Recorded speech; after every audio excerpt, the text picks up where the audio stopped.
আতা গাছে তোতা পাখির ডালিম গাছে মৌ, অপু আর বমির দিন শেষ, সাকিব খানের চলে আসে 3 নাম্বার বউ। আমি যেহেতু সাকিব খানের 3 নাম্বার দেখতে শুনতে ভালোই আছে, আবার ফাপড়টাও কম নেই। তুফান মুভিতে থাকলে নাকি সে ওয়াশরুমে থাকতে সবাই, না তুকু তুকু তুকু সিনেমা হলে থাকতে সবাই। এই ড্রেস যদি আমাকে পরানো হইতো, দেখতেন বাংলাদেশের প্রত্যেকটা ছেলেরা ঘরে বসে থাকতো। হ্যাঁ, ওয়াশরুমে থাকতো। তুফান দেখার জন্য হলে গিয়ে বসে থাকতো আমার ফিগার দেখার জন্য। ও আচ্ছা।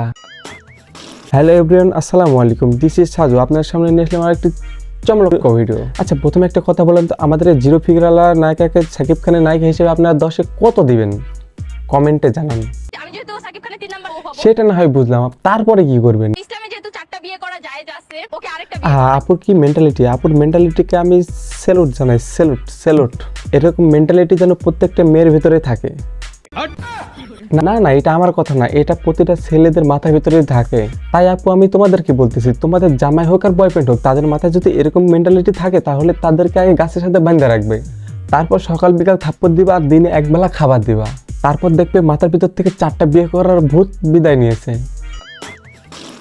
আমি যদি সিনেমাতে নেমে যাই তাহলে বলিউড থেকে ডাকাডাকি। আমি না ঠিক বুঝলাম না, আপনারা এই প্রতিভাবান আপুকে নিয়ে কেন এত মজা করতেছেন? অনেকে দেখলাম ইন্টারভিউ নেওয়ার নাম করে তার সাথে মজা করতেছে। Why brother why? আমার ফিগার অনেক জাস্ট তার প্রতিভাটা দেখেন, সে নাকি সিনেমায় নেমে গেলে হলিউড থেকে তাকে ডাকা শুরু করে দিবে। যে মেয়েকে লাগবে এটা সেটা, মানে ওরা আমাকে দেওয়ার জন্য পাগল হ্যাঁ, হয়ে তবে ছোট্ট একটা কানেকশন আছে আপু, তারা পাগল হওয়ার আগে আপনাকে নেবে না, তারা পাগল হওয়ার পরে আপনাকে নেওয়ার ট্রাই করবে। কারণ দেখেন, যেখানে বলিউডের নায়িকারা বলিউডে অভিনয় করার চান্স পাইতেছে, সেখানে আপনি কিভাবে চান্স পান? ওরা পাগল না হলে তো আপনাকে নেওয়ার কথা না।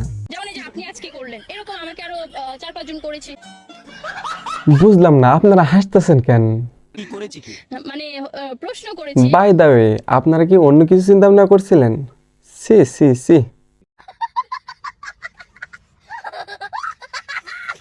ছোটবেলা বাবা মার কোলে বসছি, এখন জামাইয়ের কোলে বসছি। ঠিকই তো বলছে, ছোটবেলা মায়ের কোলে বসতো, এখন জামাইয়ের কোলে বসতেছে, এখানে খারাপ তো কিছু না।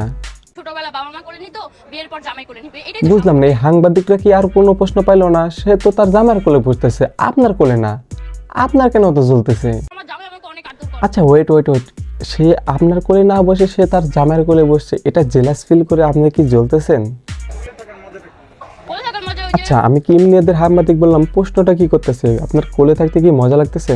না ভাই, লাগে না, কান্না চলে আসে। আপনি কি বসবেন?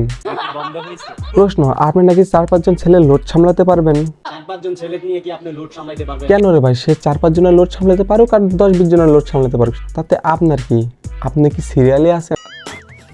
প্রশ্ন, আপনার স্কিন নাকি অনেক টাইট, মানুষজন কেমনে জানবে? আপনি কি দেখাইছেন? আপনার স্কিন অনেক টাইট, আমি কিভাবে বলে যে আপনার স্কিন টাইট? আপনি কখন আপনার স্কিন কেন রে ভাই, সে তার সুন্দর থোবরা চোখের সামনে বের করে আছে, এটা কি আপনার চোখে পড়ে না? নাকি এর স্কিন না?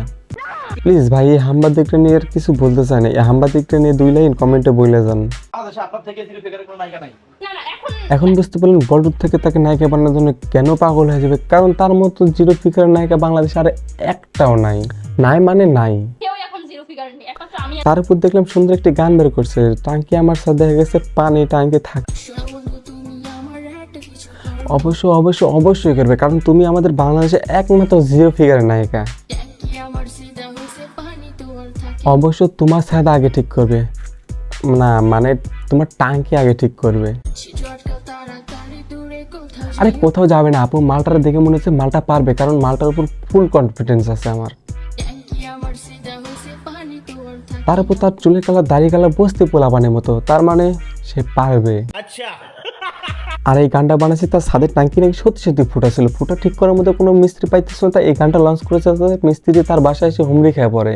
আমার ছাদের টাঙ্কিতে একটু প্রবলেম ছিল, মিস্ত্রি খুঁজে পাচ্ছিলাম না। এই গানটা গিয়ে আমার ইউটিউবে ছাড়লে এখান থেকে হচ্ছে অনেক মিস্ত্রি পাওয়া যায়। মানে সিরিয়াসলি, পাগল কি গায়ে লেখা থাকে? তার থেকে তুমি তোমার স্বপ্নে ফোকাস করো, তুমি যাতে সাকিব খান নায়িকা হতে পারো, নেক্সট টাইম যাতে তুফান মুভিতে তোমাকে নায়িকা হিসেবে আমরা দেখতে পাই। আর সত্যি তুমি এটা ডিজার্ভ করো, কারণ তুমি অনেক সুন্দরী। তুমি অনেক সুন্দর, বলতেই হয়, আমার প্রশংসা আমার। আর সুন্দরী হওয়ার পিছনে তোমার কারণ আছে, কারণ তুমি অনেক ফর্সা, আমি অনেক ফর্সা, নাক 2টা চোকা চোকা, নাক একটু চোকা চোকা, চোখ 2টা মায়াবী, আমার চোখ দুটো মায়া, ঠোঁটগুলো গোলাপের মতো সুন্দর, আমার ঠোঁটগুলো হচ্ছে গোলাপের মতো সুন্দর, গাল 2টা লাল লাল টমেটোর মতো, গাল দুটো হচ্ছে লাল লাল টমেটোর মতো। তার উপর তুমি জিরো ফিগারি।